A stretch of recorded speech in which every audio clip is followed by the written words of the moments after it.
and begin.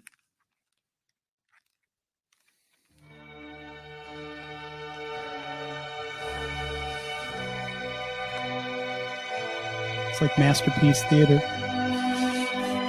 R.I.P. James Lipton.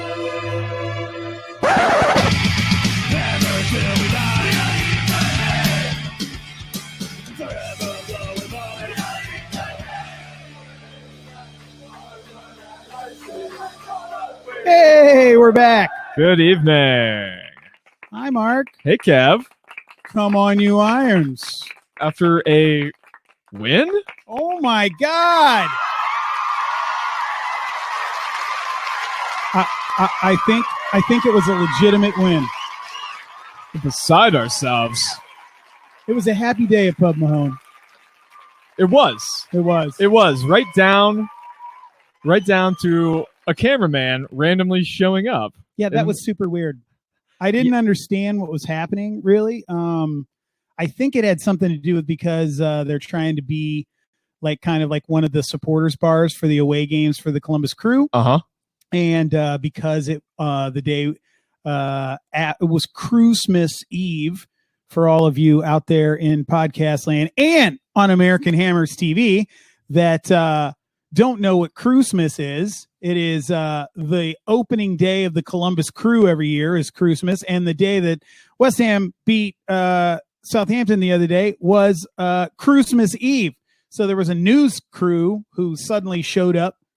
Yeah. Beside where I was sitting. Well, the guy just walked in by himself with, a television grade camera. And he's like, is this everyone? Like someone told him maybe it was like a Christmas Eve celebration. Yeah. I don't know if it was on or not. Like over 24 hours before kickoff, which, some people are zealous enough to do that, but this wasn't exactly that crowd. Right. And he just asked me, like, is this everybody? I'm like, well, yeah, this game. Right. Give them credit. They're trying to cover Columbus Crew a little bit better, as they should. So small applause for Channel 10. Okay, that's enough. But anyway, yeah, the guy I think it was right before the first goal. Yeah. No, so, he got a goal celebration on camera. I'm like looking up to my right because I sit like basically right under the screen between the bubble machines, and the guy's like off to my left. I'm like, I'm sorry, I'm a little I'm a little taken here. What's up? And he started asking me questions about the Crew and stuff. I'm like, yeah, well, we're just, celebrating Christmas Eve like the way that we always do, watching West Ham United, and then all of a sudden we scored, and so set up the bubble machines. He had something to film, right? Yeah. And he was getting B-roll of our bubble machines and stuff, and so that was kind of cool. We were all scratching our heads in the gallery, or back toward the bar, just being like, oh, this guy thought he was going to cover the Crew, and then he just found people drinking at 10 in the morning. Yeah, he found the West Ham group, which is marginally more important. I would say so. Yeah, at least for the next 10 games. Yeah. My priority right now is definitely on how we can finish out this season. Plus, it was a weird day. It was leap day. Okay, so we were just talking right before we started recording that I didn't even know that you were at the Columbus Crew game. It was kind of a weird day for us anyway that Sunday. It was thrown off. I mean, the Sunday 12:30 kickoff was so early. Was bizarre. I mean, I get why people across the pond with these lunchtime kickoffs and like, yeah, it's so weird. Like everyone has this off feeling like, oh yeah, you get it a little bit. People were there for like the sunrise toast. We weren't quite lifing it like that, but by the time we got over there, and our buddy Joey, who's been on the podcast, Chelsea Joey, we had kind of struck back up Yellow Nation Army and that part of the tailgate. And he was trying to make hot chocolate with Kahlua in it, like he had two gigantic crock pots.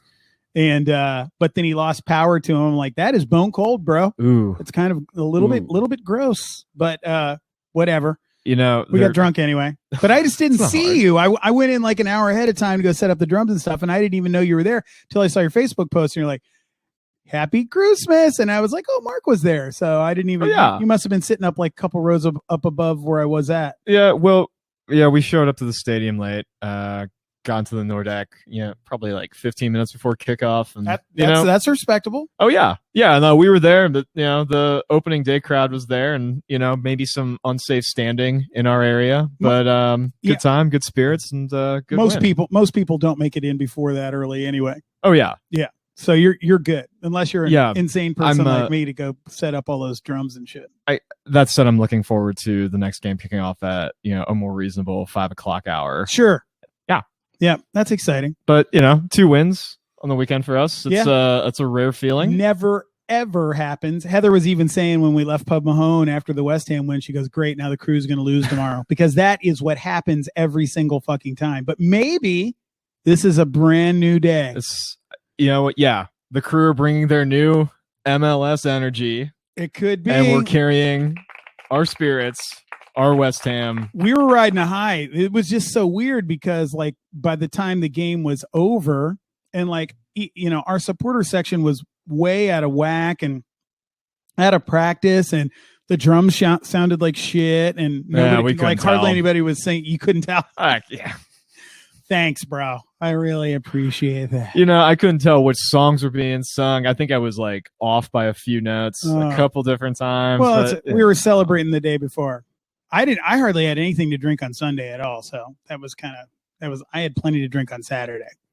So that's where my priorities are lying as we speak. Speaking of which, on this past Saturday, the one and only Mr. Bowen got the start this week, and he did not disappoint. He did not disappoint. What do you think about that, Mr. Bowen? He's showing up big time. First goal. You pay that much for somebody from the championship, and I think we've talked about that before. It's like he could have been Antonio. He could have been Jordan Hugel. Do you think 18 mil plus extras was too much? I think jury's still out on that. But, it was good to see balls getting passed up the channel. It was good to see somebody with pace, who was not Antonio or Ryan Fredericks, continuing to facilitate this ball upward. What I noticed the most watching this match was Hilaire getting beat up. Yeah. Yeah. But also dishing it back a little bit this time. Yeah. Which he normally does not do. I saw him getting into scrums. I saw him, actually fighting for balls. I think part of that is, he had somebody up top with him to, help facilitate some of these moves. Also, he has to finally get into these games at some point. Like, I was watching some of these plays, and I'm like, Arnautovic would have just, shoved these guys down, and this guy's a little more dainty by comparison. Yeah. But, it was encouraging. And I don't think that second goal would have happened without this change in formation. Probably not. Deanne Dublin on Weekend Review was saying, see, now back at West Ham, they've got a big guy and a little guy. Apparently that's just like how it was when he was there. So he was like, he said something about the big guy takes all the heat and does all the work, and the little guy comes in and scores the goal. I was like, okay, well, I'm not really sure I see it like that, but either way, who's the little guy in this scenario? I can't remember who played. Well, in the new scenario, obviously it's Jared Bowen, but in his, I can't remember who played with Dion. But he seemed to be having fun with the analogy, and I probably should know who played with, but in any case, boo on me for not paying enough attention. I was actually working when I had it on. So, but I did catch that little bit. But they were just, all of them were just singing the praises of the team, and like how it was like barely like recognizable.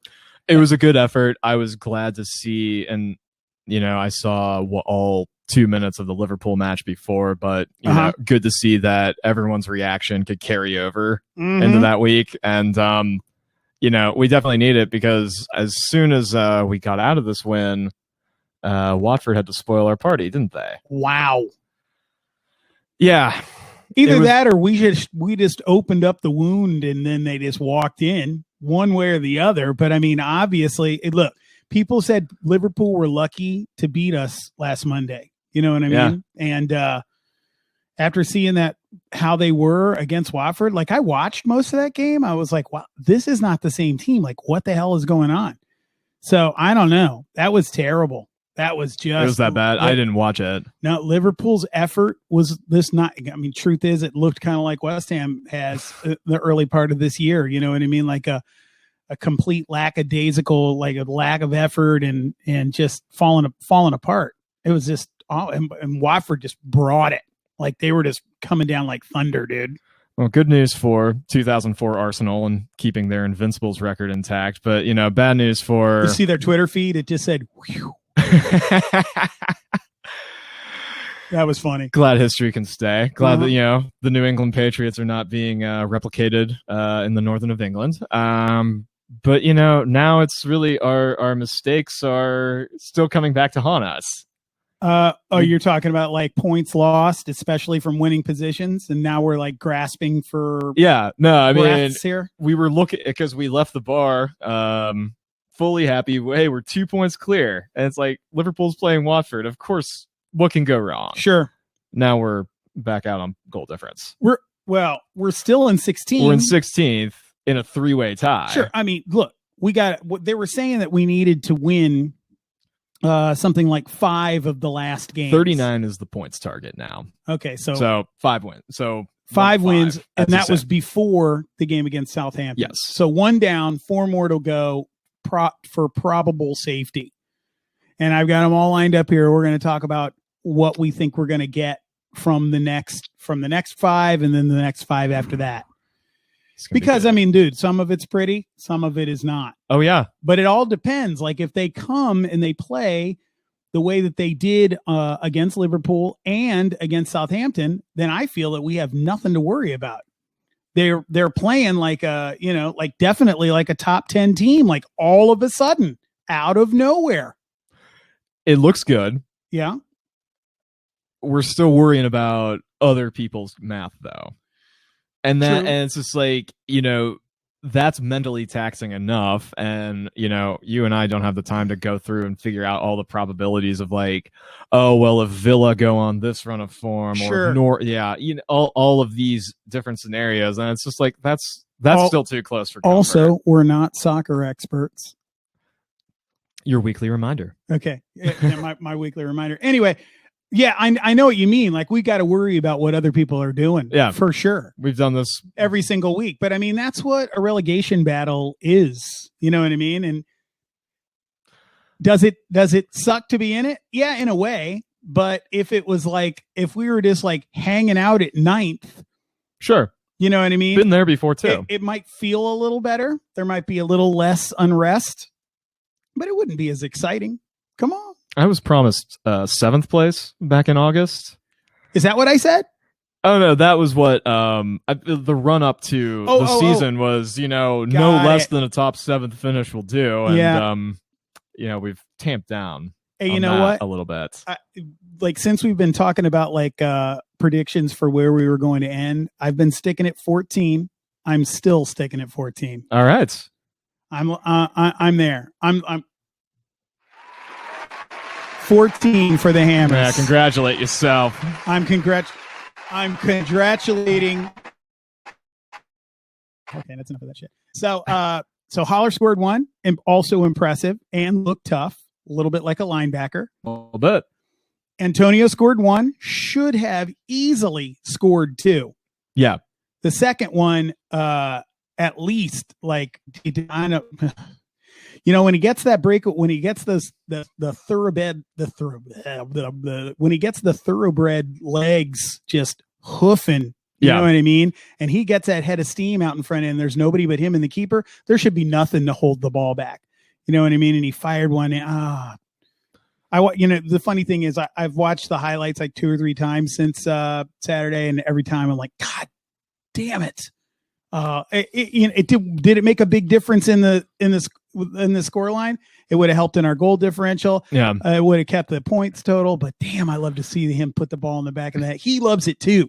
Those were a few standout chances out of a lot of just getting it forward, playing it up the channels, just filtering through the 2 mids that Southampton would play and just disrupting their center backs. Right. If they can find this, I don't know if this can be replicated every week. I mean, and for that reason, I feel like people want to hold on to finding their best starting 11 for the rest of the year. And like, maybe this is part of it with maybe, well, yeah, I mean, maybe this is the best starting 11, but is it going to work against Arsenal, for example, like in that kind of formation? That's an excellent question. Yeah. Okay. So speaking of other potential starting 11s, okay. So I don't mean to tangent too far, but first of all, did you see the U23s beat Norwich 4-0? I did. And did you see that Ben Johnson was in that game? Not just Ben Johnson, Balbuena, Sanchez. Oh, did you see the other guys that started? I did not. Yeah, I was just too excited to see Ben come back. So Silva scored. I think he scored. Did I see that Silva was on a hat trick, like at the end, or maybe I'm remembering that wrong. I watched those highlights earlier today. Yeah. But yeah, Balbuena started, played the whole game. Carlos Sanchez, Johnson, Silva, and a host of other young up-and-comers from our extremely talented academy, which they're singing the praises of course, because they're going to be able to save the team a bunch of money, save the board a bunch of money. Truth is, okay, maybe that's true. I just think it's sexier to have, English players in there. You know how I feel about that. Oh, yeah. So, yeah. Anyway, I was super excited about that, but I wanted to just mention that because we were also talking about other potential starting 11s, because I know that you didn't actually personally miss Felipe Anderson in this past game. I love Felipe, but I read multiple articles in the past couple of days about how his days at West Ham probably are just over. And I was just like, wow, that seems awfully quick to be putting the guy out to pasture. But then they were saying that mostly, at least the ones that I read, were basically about that Moyes doesn't really like his kind of player. When he's going in and kind of backs away from most of the 50-50s, and he's not real good with keeping the ball through contact and that kind of stuff. Not that I'm trying to portray David Moyes as like, the end all be all of contact guys in football, you know what I mean? Like, get out there and be a hard ass. But that's how the articles were making it sound, even though he shows like Anderson shows flashes of brilliance and he can be super duper fast. Yeah. It's basically like kind of like what they used to say about Barry Sanders, touch the guy and he falls down. You know what I'm saying? Like, great running back. We've seen that passing all year long. True. But at the same token, how many of these other players in the Pellegrini era are going to depart at the end of the year, regardless of what happens in the table? The article, like 2 of the 3 articles that I read, thought that Yarmolenko was probably going to be in the same boat. And I think that if he could just be healthy and contributing, that probably wouldn't even be talked about, because he's a monster. You know what I mean? He's just, I don't know why he just keeps getting hurt. It was so funny because one of his things before he came to the team was he doesn't get hurt. Oh, yeah. Well, just like Thomas Suchek. You know what I mean? That's what a month training with this club does to you, though. Okay, so you think it's the training, like legitimately, you think that they're getting beat up at Rush Green? Yeah. So this was not a recent thing. I just was looking at stuff afterwards, like over the rest of the weekend, and I found some article from almost a year and a half ago, so September of 2018. Okay. Basically outlining the same things that the fans, the media kind of decry about West Ham now, and that what some groups such as Hammers United, which we'll get to in a moment, are also decrying, and just decrying this lack of investment, this lack of general oversight on the day-to-day. Because what was framing this article was, I think it was a Lambo, it was some luxury vehicle, was just parked at Rush Green for a week afterward, for a week on. Oh, that was an old article. We talked about this before. I don't know if it was this one. But, and they didn't know whose car it was at first, right?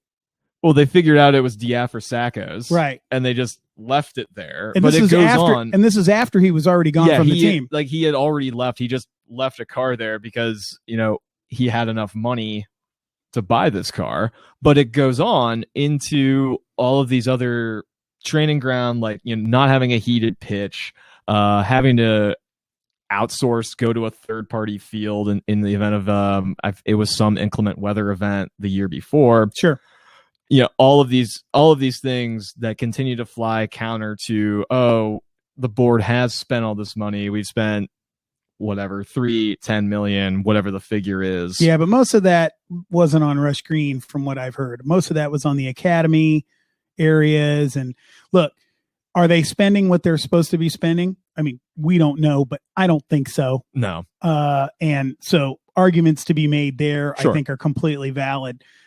If the training ground for the team needs to be updated, I mean, get the fuck with it. You know what I mean? If we've got this super state of the art stadium and they're still we're not going anywhere for another 96 years. So, get with it, man. Spend some money, even if it's your own money. You're not spending them on players, so you're not going to get in trouble like Man City. Let's hope. But just do it. Just build it. You got millions and gazillions, dude. Just make it happen. So let's talk about what we want other people to do with their money a second. So sure, Hammers United had their stroll, and it went off without incident. They did. Thomas was talking to us about it.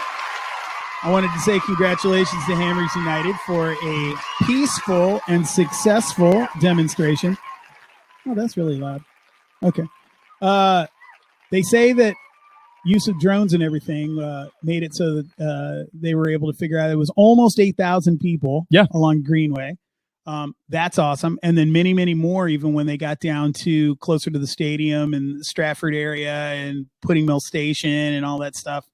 So that's awesome. Yeah. We didn't get to see too much footage, just like setting it up beforehand. Yeah, I thought there was going to be some of it on television, but I had to I kept looking for it, and then there was, of course, plenty of it on Instagram, and Thomas had posted a bunch of it on his Instagram stories, and so I got to see a lot of it. And if you're on the Hammers United Facebook group, you know there's pictures of it all over the place. So that's great. It was a successful gathering in protest to work hard to get the current owners be not the current owners. It's good spirits. Yeah. Even if everyone represented some of what Thomas talked about of like these owners are entrenched, they're treating this thing like the heirloom that they think it is. Mm-hmm. But just standing up and doing something, it always feels good. We've seen that here in America often enough over the last 3 years. So, good on them. I did feel a little bit embarrassed. What I'm thinking of is BBC did some coverage. The standard outlets did their coverage. Okay. But I didn't see any of that.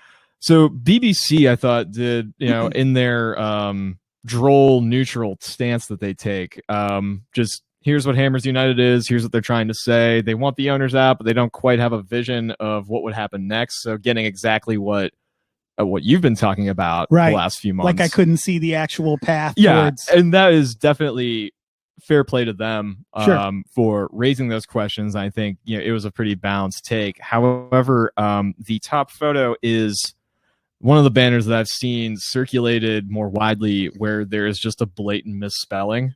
Oh, where it's like Gold Sullivan, Brady, you bought us to our knees.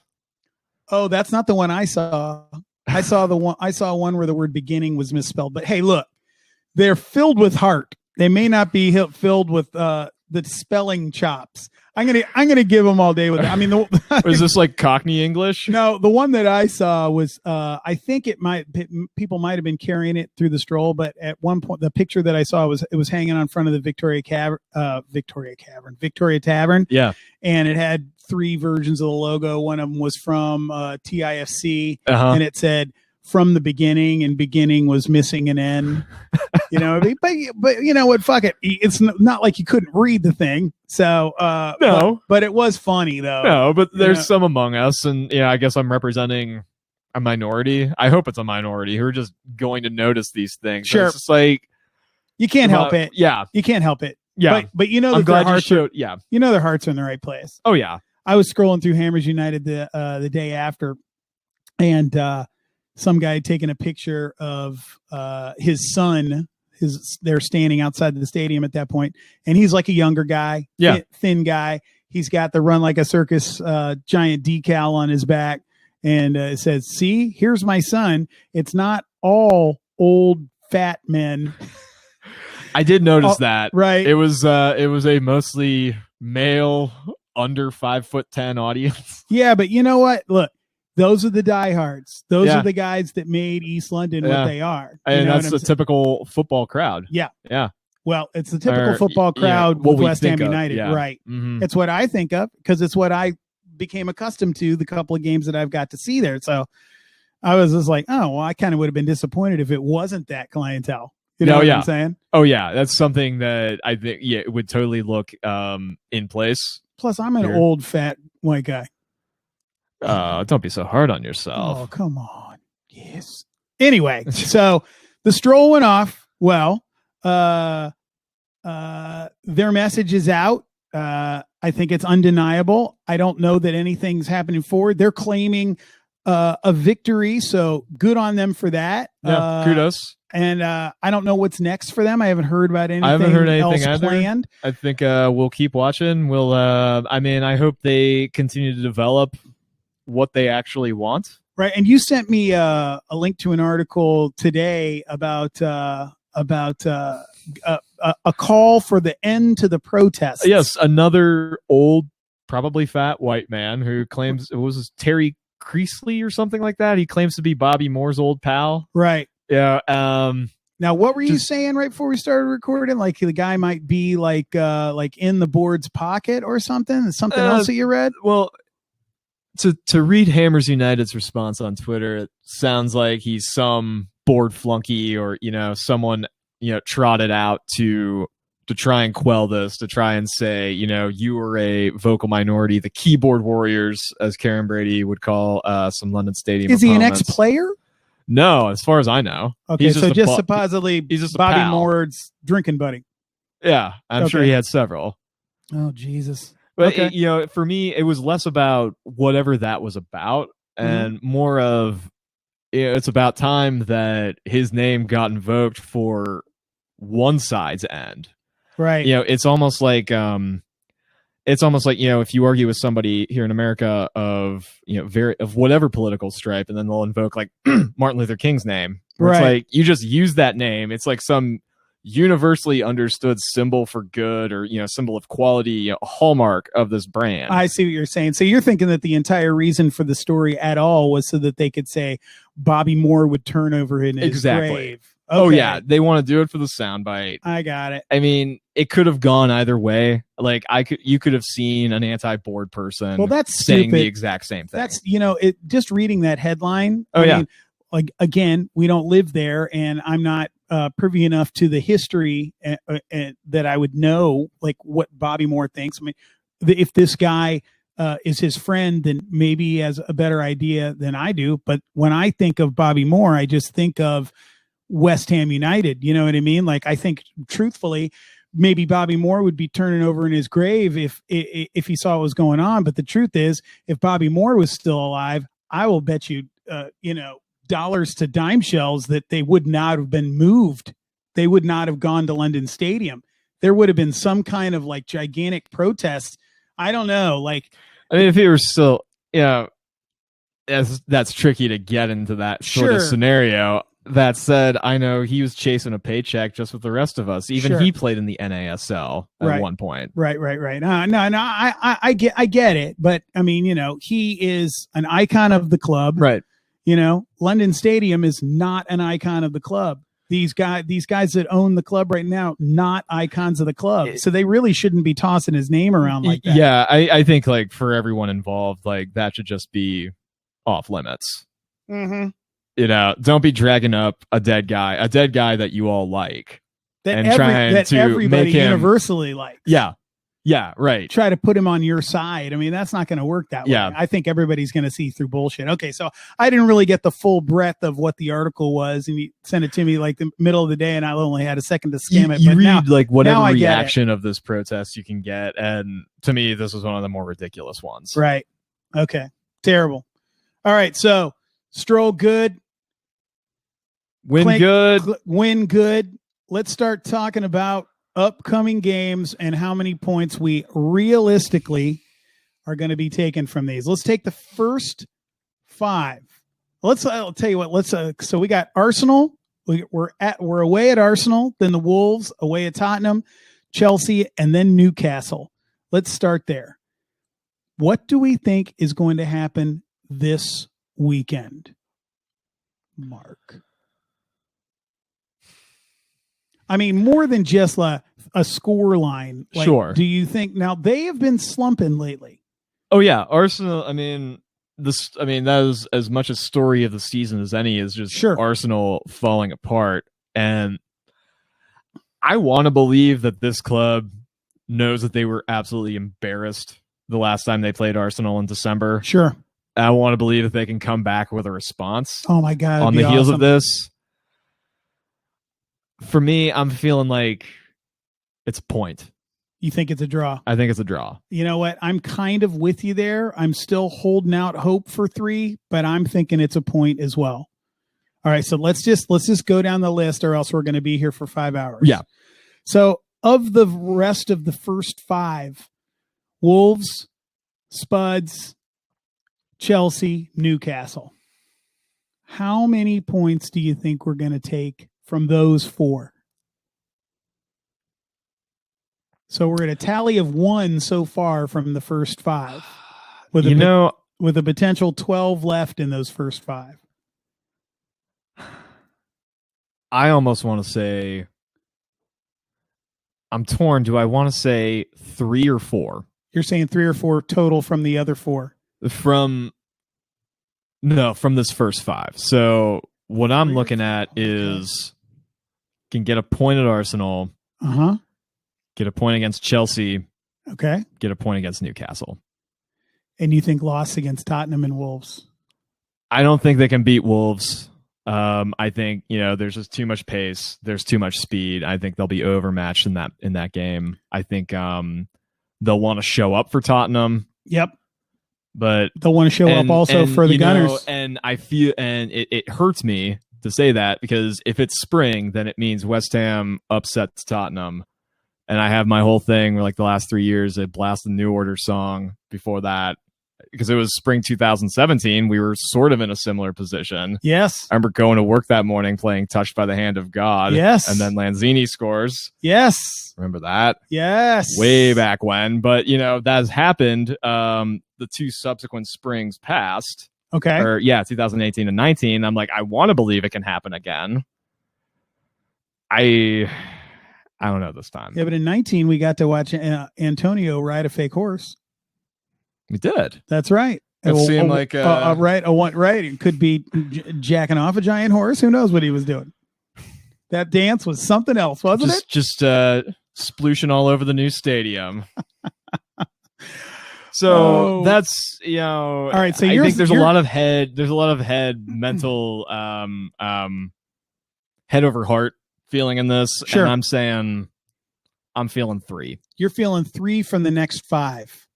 Yes. 3 points total. Okay. So I'm going to go with 1 Arsenal. I'm going to go. Unless something exceptional happens this weekend, I'm not sure we could get past Wolves either. I think we're going to get up for the Spuds. So that's 6. Okay. I think we're going to get a draw against Chelsea. Chelsea is in spotty. And I see a win against Newcastle. So that's 10. And that would be 1, 2, 3 more of the 5 that we need supposedly to stay safe.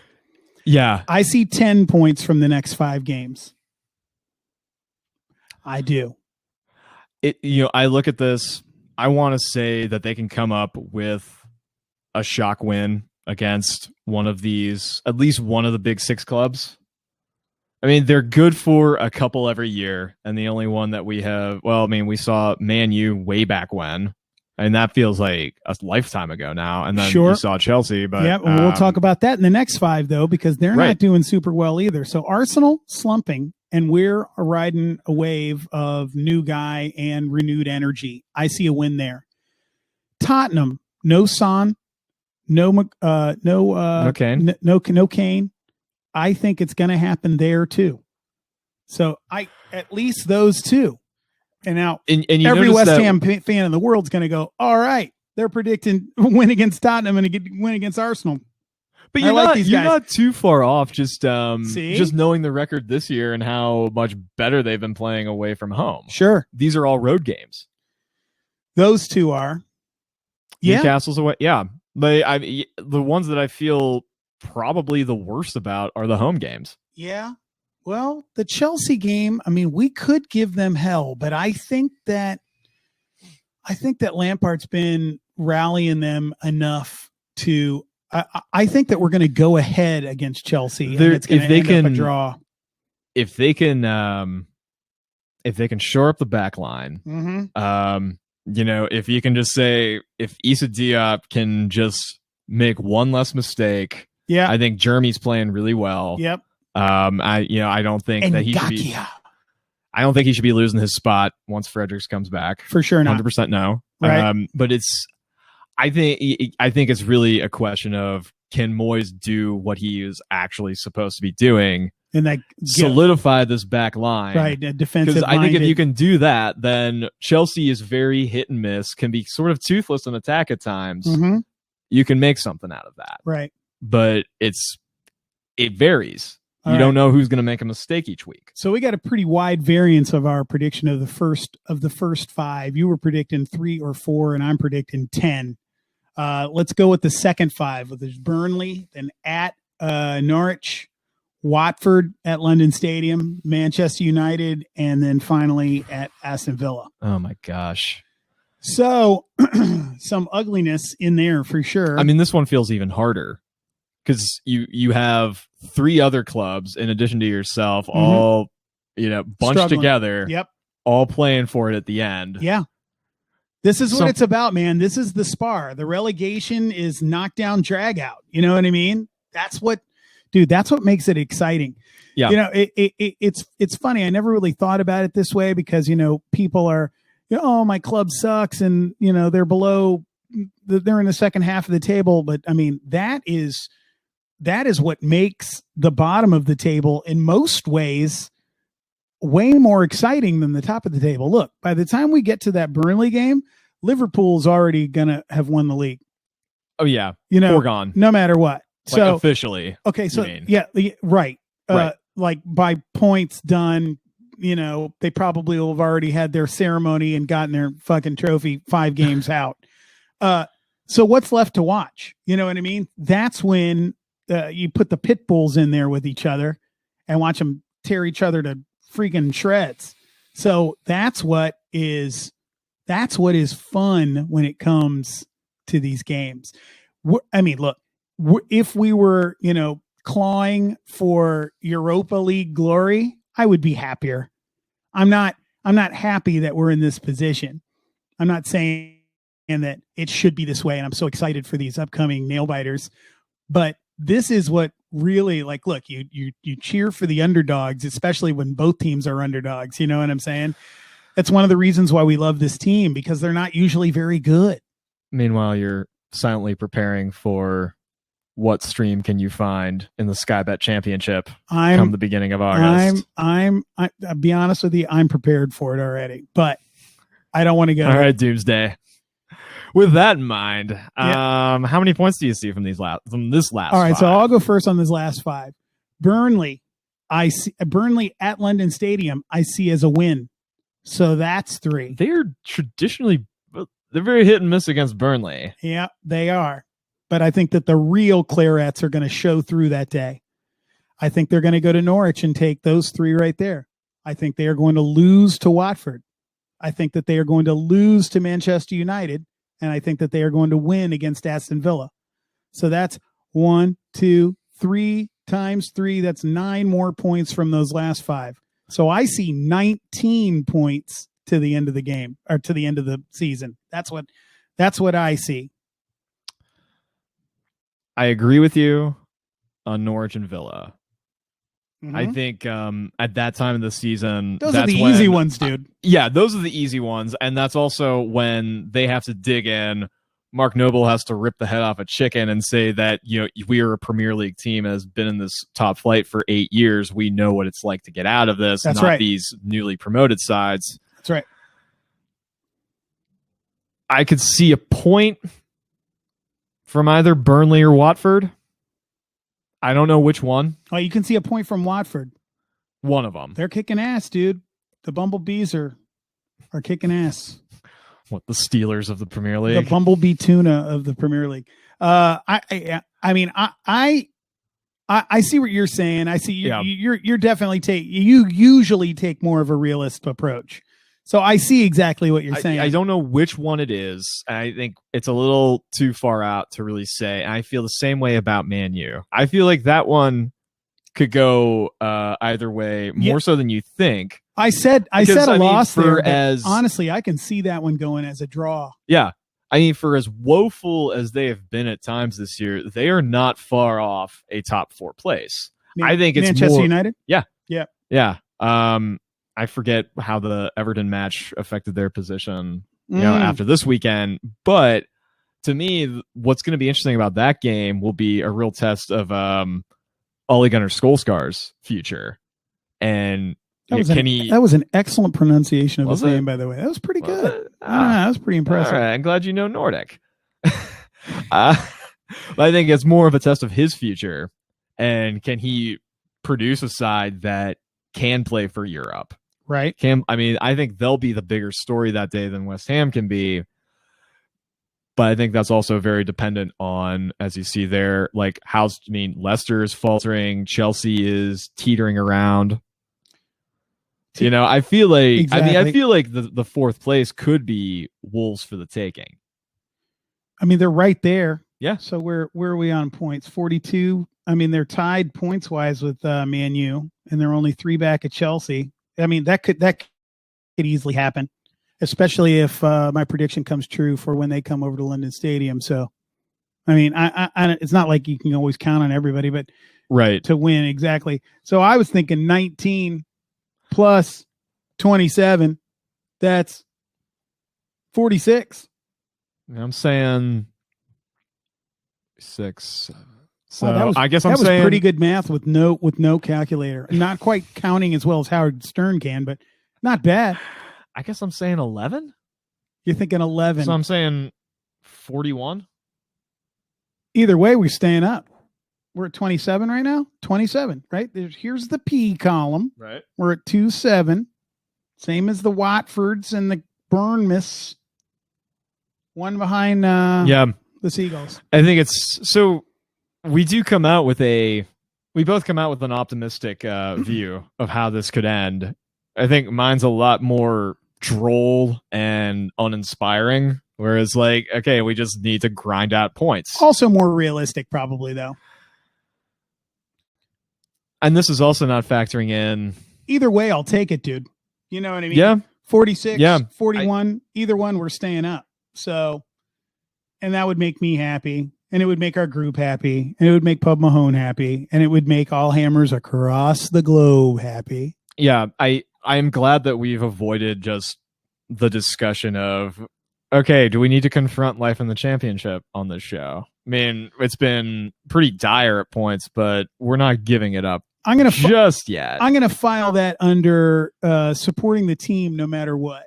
You know what I mean? Because, look. Yeah, I like Matt, that borrowing. Yeah. A good friend of ours, Matt, who's been on the show before, he told me one time, one year we were toiling. This might have been last year. I think it was 2 years ago. We always seem to be in some kind of trouble anyway. And it was like getting to be around this time of year. And Matt turned to me one day after we lost, and he goes, don't forget, if they're not in the Premier League, they still play football. The team goes on. You know what I mean? And I think that a lot of, especially American fans, they kind of lose sight of that. Of course, I think that as American football, American soccer football has a lot to learn from a relegation and promotion structure. Yeah. Or we could just keep that's a adding, whole other. I think that's a whole other show of what MLS is doing. Yeah. Well, we could just keep adding teams. I think they're up to 28 now, 30. Yeah. Well, I mean, and we see this. The supporter shield doesn't mean as much of anything this year. No. But I don't think it's fully lost on Americans. I mean, I have friends that support Fulham, going up and down. I have friends that support Newcastle who know what it's like to have a shit owner. Dude, I know a guy that is Sunderland, do or die. I'm not kidding. That's my old checked vet. In on him lately. That's Ken Neckick. Yeah, he's still alive. he was our old neighbor in the veterinarian who comes to your house kind of guy. Oh yeah. Yeah, but he would get up and watch games, whether they were in the PL or not, always trying to get me to go over to 4th Street. He's at 4th Street every Saturday morning, still watching them somehow or another on some stream. And bless him. Yeah, I mean, he's red and white every day. Wow. I'm telling you, do or die. He's been over there a bunch of the Stadium of Light. I was constantly seeing them. Anyway, I mean, he's not happy where they're at. No Sunderland fans happy where they're at. I'm not happy with them down there. No. You know what I mean? No. I think the Netflix series is supposed to come back at some point. Yeah. That wasn't depressing the first season, was it? Oh, that irony. Oh but it's God. like, yeah, because you knew it was going to happen, but it was so well done. Right. Yeah. Wasn't you, might have been, Matt Ellis, the guy that we were just talking about, one of our expats. He just saw Iron Man for the first time like this past week. I guess he didn't see it when it came out, didn't have the DVD. He was asking me if I'd seen it. I'm like, oh yeah, I got it on iTunes the very first day it came out. And then I got the Blu-ray and now it's on my Plex. And he's like, oh yeah, I just saw it the other day. That was rough. And I'm like, you know what? Just him saying that, it got me all emotional because it was rough to see I mean, I don't want to get into it now because I get all weepy and then people will be like, what the fuck is that American over there doing? But yeah, that was rough. I mean, he lived there. So for him to even he was just like, he meant it. He was like, damn, that was kind of hard to watch sometimes. I don't know. It's just, I don't want to go into a whole nother soapbox thing about we've been there about missing the old stadium and Green Street and everything else. But I'll tell you what, if the team stays up and the board protests continue, the board are going to have another chance because I mean, when it comes right down to it, they're not going anywhere. You know, nobody's showing up to buy the team from them. That means they're going to have more opportunities, depending on how you look at it, to fix the situation, of which there are a laundry list of things that they could do, or to just continue disappointing us. And even if the team is better next year, to face bigger and stronger protests. So for one, look, I'm not on the side of the board. I think that they've done everybody dirty, but I would like to see them fucking fix it. You know what I mean? Because I've seen it now. They can fix it. It is within the realm of possibility that they can do something. That they can't really fix it as if we never left, but they can definitely put a lot of fucking Band-Aids on what's going on over there. Band-Aids. Surgery. They can heal. They can, right. They need to fix it. Yes. Yeah, it's careful of what analogy we use, and also in such polarizing times where do we want to see collaboration or do we just want to be populist and say eat the rich? Well, we could go with eat the rich, like kind of like in the moniker of like a true West Ham like punk rock kind of way, but moving forward, yes, I feel like there's a lot of instinct for that, even if it's not productive. At very first, they need to get rid of that official supporters board and actually start listening to people that are real fans and then making decisions based on the things that they say. That alone would go miles towards getting things back on track with the ownership and the fanship. Do you think they can listen to us too? Well, I think that they probably should. Can they put us on our payroll? Oh, I'm sure Karen Brady's listening right now. Hi, Karen. How does this compare to your Sun column? I mean, we don't pay you, and we're not as fashionable. We think Robert Snodgrass was a good signing. I do think Robert's not. Oh, that's right. She doesn't like snotting. Oh, that fucking bitch. Oh, sorry. Ooh. Oh, now we got to mark it down as explicit one more time. Yeah. Sorry for my... Your show, your equipment. Sorry for my swearing. My dirty ass mouth. Okay, well, I'll tell you what. Let's go ahead and get it. Oh, wow. We've already been on here for 50 minutes. So that is it for us this week. We'll take it.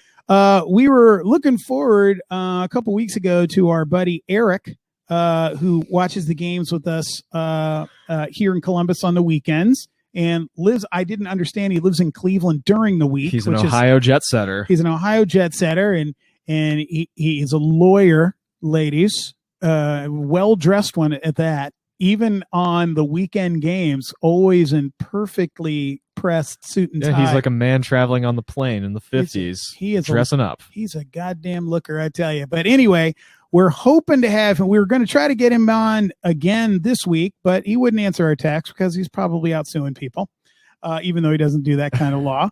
But that's the joke that we love to tell anyway. But now that we're fully converted into the world of StreamYard, even though as you're looking at us on American Hammers TV, you see one normal screen with our wonky fisheye lens like we always use, and there's no guests. So nobody got to see how cool the StreamYard works for us. But we're fully integrated into that technology. That means we're going to try to get back Billy and Mick as hard as we can because I tried to use it like in a half-hearted kind of a way the first time, and that was we're learning. That was a technological nightmare. But I am ready to have them on, and we're ready to have guests. And very, very soon, you're going to see more of me and Mark and others. For instance, I know next week for sure, Chris from Fortune's Always Hiding is going to. He said he was going to come on here with us, and we're going to try to get Eric on next week too. So it's always fun with more people. Yeah. Okay. So what's your score prediction for Arsenal? 1-1. 1-1. So, I was almost going to say 2. I know. I don't know. I don't know how lucky I'm feeling about that. I know we both said draw.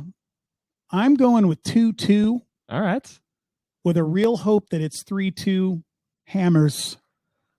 Well, I'm always kind of hoping it's 3-2 Hammers. Hey, look, we finally found a set that can score. No, they just got to do it again. Right. And we got to just like pull the troops together and play 15 at the back, and we're in good shape. Right? Let's bring Patrice Evra back for good measure. Hey, you know what? He loves this game.